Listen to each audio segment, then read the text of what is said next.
ગીર સોમનાથ જિલ્લા કોંગ્રેસનો વિડીયો થયો સોશિયલ મીડિયામાં વાયરલ।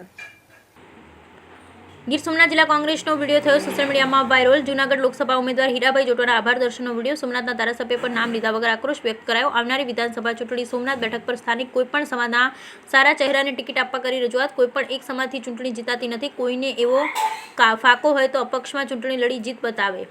ઘણા સમયથી કોંગ્રેસને જરૂર હોય ત્યારે વંડી ફેંકીને ભાગી જતા હોય તેવા જિલ્લા કોંગ્રેસ પ્રમુખ કરશન બારડે જણાવ્યું। કોઈ ચિંતા કરતા નહીં, કોઈ મારા હરીફ હોય તો જેને નગરપાલિકા અને તાલુકા પંચાયત અને જિલ્લા પંચાયત લડવી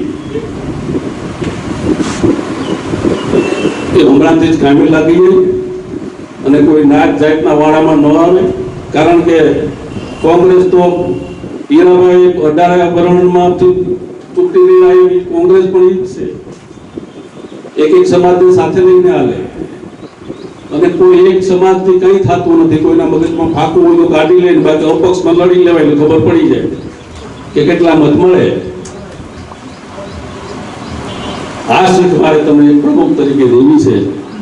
વધારે ટાઈમ નહીં લેતા, વિશેષ કંઈ ન કહેવું, પણ જેટલું કીધું એ કુંજાભાઈ ને હીરાભાઈ બે ગંભીરતાથી ધ્યાનમાં રાખે એવી એની પાસે પણ આશા રાખી જય સોમનાથ લીધું છું। કંઈ કહેવામાં સંકોચ નથી કે આપણે કોઈ ફાટી મળતા નથી, પણ અંદરની વેદના બોલે છે। 20 વર્ષ ધારાસભ્ય તરીકે જસાભાઈ બારડને કોંગ્રેસે ટિકિટ આપી છે, એ પણ બીજા તાલુકામાંથી, સૂત્રાપાડા તાલુકામાંથી, અને લોકસભાની ચૂંટણી આવે એટલે એ પણ વંડી ઠેકીને ભાગી જાય, પાછા આવી જાય વિધાનસભાની ચૂંટણીમાં। આ અમે જોતા એવા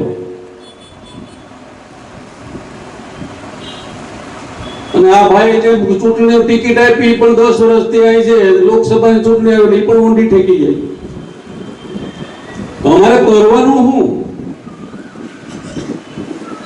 કોંગ્રેસ ની આખી સેડલ તૂટી જાય એક ચૂંટણીમાં નેતા આમથી આમ કઈ કરે તો। એટલે હીરાભાઈ ને તમને બેને મારે બે હાથ જોડીને નમ્ર વિનંતી એ છે કે આવતી વિધાનસભામાં ગમે ને ટિકિટ તમે આપો, કોઈ સમાજને આપો, અમને કઈ વાંધો નથી। કોળી સમાજને દેવી હોય તો પણ આઈ કોઈ રૂપારો કોઈ કોળી સમાજમાં આગેવાન નહીં હોય પણ ખાનદાન આગેવાન તો વેરાવડે। 20 વર્ષથી હું જોતો આવું, આપણે એને આજીજી કરવાની, આપણે એની ખુશામત ઉપર રહેવાનું, અને કોંગ્રેસને જ્યારે જરૂર પડે ત્યારે કહેવાનું કે ભાઈ બાપા હાલ નહીં, કોંગ્રેસને તારી જરૂર છે ભાઈ હાલ નહીં, તું કેટલું સહન કરવાનું। અને બીજા મારે એક શીખ તમને એ પણ દેવી છે, મારો પોતાનો દાખલો આપીને હું કોઈનો દાખલો નહીં આપું।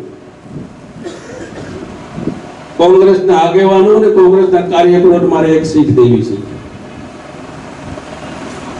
કુંજાભાઈ, હું 25 વર્ષથી એક ને એક સીટ ઉપર તાલુકા પંચાયતનો સભ્ય છું।